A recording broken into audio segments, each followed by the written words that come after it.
We're Sarah and EL, PhD students in Brown University's Egyptology and Assyriology department. While there is certainly a lot of interesting academic work happening in the Near Eastern studies, the Academy is not the only place to get caught up on coolest news items. One resource that many Assyriologists subscribe to is the Agade listserv, compiled by Jack Sasson, the Mary Jane Wortham Professor of Judaic and Biblical Studies at Vanderbilt University.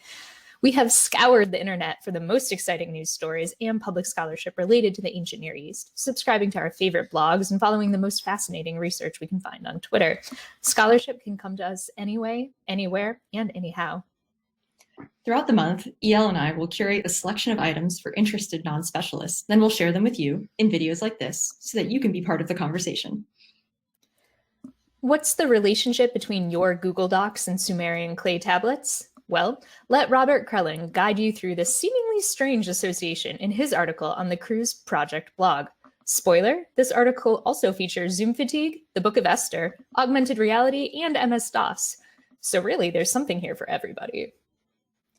Nadira Hill, a PhD student at the University of Michigan, started the Notes from the Apatika blog this month, designed to be a resource for Black, Indigenous, and persons of color engaging with classical studies.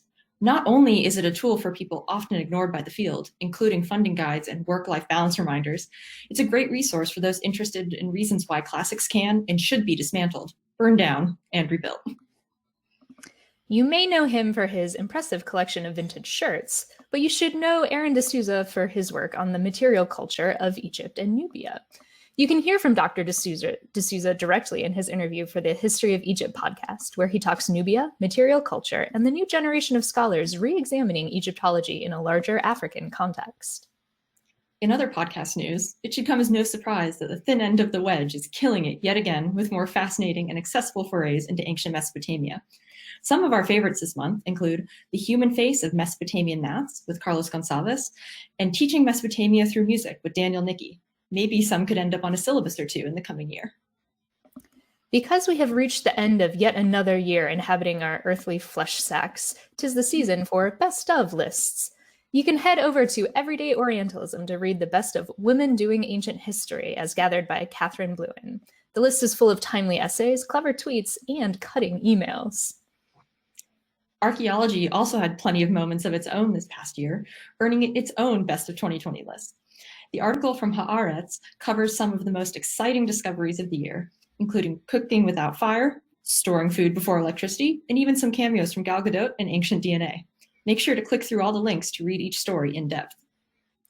The Old Babylonian period of Mesopotamian history is known for its preponderance of texts from students making their first ventures into cuneiform writing. These practice texts continue to capture the imagination today for the ways in which they remind us of our own education. A recent article from Aramco World breathes life into the subject once again, using expert commentary and modern connections to remind us of the importance of the remains of Mesopotamian education. The Society for Classical Studies blog released the third in a series of interviews with contingent faculty in classics this month. The latest installment is a digital sit-down between Salvador Bartera and Joshua Nudell, where they talk about everything from identity in the classical world to the scholarly study of food. If you've ever embarked on research on the ancient world, you've probably started with one of the many helpful Oxford Handbooks. New this month to the series is the Oxford Handbook of Ritual and Worship in the Hebrew Bible. This hefty volume includes cross-cultural perspectives on worship in the ancient world, a comprehensive view of ritual and worship, and much, much more. If you're looking for some short but comprehensive videos on many topics in the ancient world, then we really hope you're checking out the Digital Daily Dig series from the Penn Museum. This month featured a delightful 3-minute discussion of Egyptian heart scares by Chanel Elaine Gladden. You can find this talk and more on the series Vimeo. Osama Shakir Mohammed Amin is a professor of neurology making quite a difference in preserving the cultural heritage of Iraq through photography. On a completely voluntary basis, Dr. Amin travels through Iraq, taking high-quality photos of objects in museums and monumental architecture in the landscape. You can read about his work as well as see some of his work in the latest blog from Ancient Near East Today. December 3rd was International Day of Disabled Persons. To mark the occasion, the British Museum blog took the opportunity to explore some objects in their collection related to the lives of disabled people in the ancient world. Among these objects was a prosthetic toe dating to before 600 BCE. You can read more about this finely preserved toe and the other objects it accompanies over on the British Museum website. The Mosul Museum is perhaps most well known by the rest of the world for the disastrous attack on its treasures by ISIS.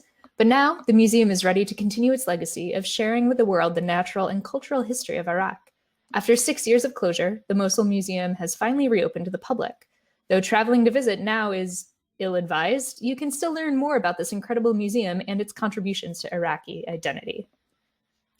That's it for December's selection. Thanks again to Dr. Sasson for his work on creating this list, to the community for creating awesome things, and to you and your interest.